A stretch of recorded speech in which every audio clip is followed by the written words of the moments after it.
প্রিয় শিক্ষার্থীবৃন্দ, আসসালামু আলাইকুম। আজ আমি অষ্টম শ্রেণীর প্যাটার্ন অধ্যায়ের অর্থাৎ এক অধ্যায়ের একটি বিষয় নিয়ে আলোচনা করব। তা হচ্ছে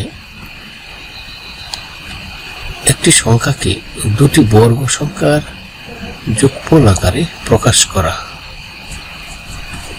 প্রিয় শিক্ষার্থীবৃন্দ, আমরা বিভিন্ন পরীক্ষায় প্রশ্নপত্রে দেখেছি এই প্যাটার্ন অধ্যায়ের যে সৃজনশীলগুলো করা হয় সেখানে খ বা খয়ে প্রায়শই এরকম একটি প্রশ্ন করা হয় যে একটি বা দুটি সংখ্যা দেওয়া থাকে এবং বলা হয় যে সংখ্যাটি বা সংখ্যাগুলোকে দুটি বর্গ সংখ্যার সমষ্টি রূপে প্রকাশ করো। তো এই কাজটি আমরা অনেকেই হয়তো পারি, অনেকেই পারি না। তো সেটাই আমি আজকে অতি দক্ষভাবে তোমরা যেন করতে পারো সেটি আমি শেখানোর চেষ্টা করব। একটি সংখ্যাকে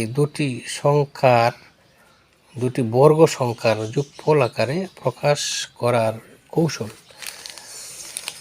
বর্গ সংখ্যা, তার আগে আমাদের জানা দরকার বর্গ সংখ্যা কি। বর্গ সংখ্যা হচ্ছে কোনো সংখ্যা দুটি একই সংখ্যার গুণফল হলে তা বর্গ সংখ্যা। যেমন 1 সমান 1 গুণ 1, তাহলে 1 একটি বর্গ সংখ্যা। 4 সমান 2 গুণ 2, তাহলে 4 বর্গ সংখ্যা। 9 সমান 3 গুণ 3, 9 বর্গ সংখ্যা ইত্যাদি। আচ্ছা, এখন আসো আমরা দেখি কীভাবে একটি সংখ্যাকে দুটি বর্গ সংখ্যার যোগফল আকারে প্রকাশ করতে পারি। যেমন 37 একটি সংখ্যা। 37 সমান 1 যোগ 36 সমান x স্কোয়ার যোগ 6 স্কোয়ার।